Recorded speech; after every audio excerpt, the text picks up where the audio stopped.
ഈ വർഷത്തെ ഹജ്ജ് കർമ്മങ്ങൾക്ക് ഇന്ന് സമാപനമാവുകയാണ്. മുഴുവൻ ഹാജിമാരും ഇന്ന് മിനായോട് വിട പറയും. ഇന്നു മുതൽ മക്കയോട് യാത്ര പറയുന്ന വിടവാങ്ങൽ ത്വാഫിന്റെ തിരക്കിലേക്ക് ഹറം മാറും. മലയാളി ഹാജിമാർ മറ്റന്നാൾ മുതൽ മദീനയിലേക്കും പിന്നീട് നാട്ടിലേക്കും തിരിക്കും. പ്രധാന കർമ്മങ്ങളെല്ലാം പൂർത്തിയായി. ഇന്നത്തെ ജംറയിലെ കല്ലേറ് കർമ്മങ്ങളും തീർത്ത് ഹാജിമാർ മിനയോട് വിട പറയും. ഇനിയുള്ളത് വിടവാങ്ങൽ ത്വാഫാണ്. അതായത് കഅബക്കരികിലെത്തി മക്കയോട് വിട പറയുന്ന അവസരത്തിന് ദൈവത്തോട് നന്ദി പറയുന്ന കർമ്മം. കർക്കശമായ നിയന്ത്രണം ഇത്തവണ ഹാജിമാർക്ക് ഏറെ ഗുണമായിട്ടുണ്ട്. ഹജ്ജ് വളരെ ഒരു നല്ല അനുഭവമാണ്. ഹാജിമാരല്ലാത്ത ഒരാളെയും മസ്ജിദുൽ ഹറാമിലേക്ക് പ്രവേശിപ്പിക്കാത്ത ഒരു സമീപനം ഗവൺമെൻറ് സ്വീകരിച്ചു.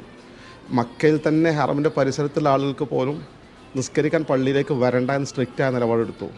അപ്പോൾ ഹാജിമാർ മാത്രമായതുകൊണ്ട് ത്വവാഫിനും സഅയിനും മറ്റിടങ്ങളിലൊക്കെ ഒരുപാട് സൗകര്യങ്ങളുണ്ടായിരുന്നു. ഞാൻ ജീവിതത്തിൽ ആദ്യമായി ഹജറുൽ അസ്വദ് മുത്താൻ എനിക്ക് ഈ പ്രാവശ്യമാണ് അവസരം കിട്ടിയത്. വിടവാങ്ങൽ ത്വവാഫിനായി ഹറമിൽ വൻ തിരക്കുണ്ട്. 3 ദിവസം കനത്ത തിരക്ക് ഹറമിലുണ്ടാകും. മലയാളി ഹാജിമാർ ഓരോ സംഘങ്ങളായെത്തി ഇവ പൂർത്തിയാക്കും. പിന്നീട് മദീനയിലേക്ക് പോകും. അവിടെ 8 ദിനം കഴിഞ്ഞ് നാട്ടിലേക്കും. സ്വകാര്യ ഗ്രൂപ്പിലെ മലയാളി ഹാജിമാർ ഇന്നു മുതൽ തന്നെ നാട്ടിലേക്ക് മടങ്ങുന്നുണ്ട്. മദീന വഴിയെത്തിയ ഇന്ത്യൻ ഹാജിമാരും മറ്റന്നാൾ മുതൽ ജിദ്ദ വഴി നാട്ടിലേക്ക് തിരിക്കും.